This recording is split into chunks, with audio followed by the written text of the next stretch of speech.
இப்போ இருக்க மக்கள் யாரையோ தலைவர்னு சொல்லி அவங்க பின்னாடி போகிறாங்க. தலைவர்னா யாரு, அவங்க எப்படி இருக்கணும்? மக்கள் யாரையோ தலைவர்னு சொல்லி அவங்க பின்னாடி போகிறத நம்ம பார்க்குறோம். ஆனால் உண்மையான தலைவர் அப்படின்னா நபிகள் நாயகம் ஸல்லல்லாஹு அலைஹி வஸல்லம் அவர்கள் தான். அவர்கள்ட்ட தான் முன்மாதிரி இருக்கிறதா அல்லாஹ் தன திருமறை குர்ஆன்ல நமக்கு சொல்லி காட்டுறான். லக்கது கான லக்கும் ஃபி ரசூலில்லாஹி உஸ்வத்துன் ஹஸனா. நபிகள் நாயகம் ஸல்லல்லாஹு அலைஹி வஸல்லம் அவர்கள்ட்ட அழகிய முன்மாதிரி இருக்குன்ட்டு அல்லாஹ் தன திருமறை குர்ஆன்ல நமக்கு சொல்லி காட்டுறான். அப்படி இருக்கிறப்போ ரசூலுல்லாஹி ஸல்லல்லாஹு அலைஹி வஸல்லம் அவர்கள் ஒரு வீரமிக்க தலைவராக இருந்தாங்கன்றது நமக்கு ஒரு முன்மாதிரி.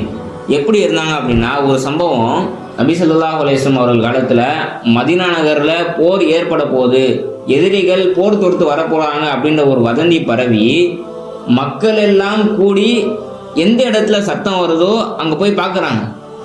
அங்கே போனால் நபிகள் நாயகம் ஸல்லல்லாஹு அலைஹி வஸல்லம் அவர்கள் அதற்கு முன்னாடியே தீர விசாரிச்சுட்டு எந்த இடத்துல போர் அபயம் சத்தம் கேட்டுச்சோ அந்த இடத்துலேருந்து ரசூல் ஸல்லல்லாஹு அலைஹி வஸல்லம் அவர்கள் குதிரையில் வராங்க.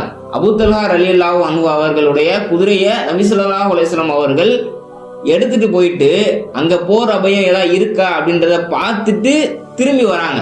எப்போ மக்கள் எல்லாம் அந்த விஷயம் பரவி மக்கள் எல்லாம் ஒன்று கூடுற அந்த நேரத்துக்குள்ளேயே நபி ஸல்லல்லாஹு அலைஹி வஸல்லம் அவர்கள் அந்த விஷயத்தை தீர விசாரிச்சுட்டு போய் அந்த இடத்துலையும் பார்த்துட்டு வந்துட்டாங்க. அப்போ தலைவன் எப்படி இருக்கணும் அப்படின்னா, மக்களுக்கு ஒரு பிரச்சனை, மக்களுக்கு ஒரு ஆபத்து ஏற்படும் அப்படின்ற ஒரு அச்சம் வந்தாலே அதை நன்கு தீர விசாரிச்சுட்டு அதற்கு தீர்வோட வரணும்.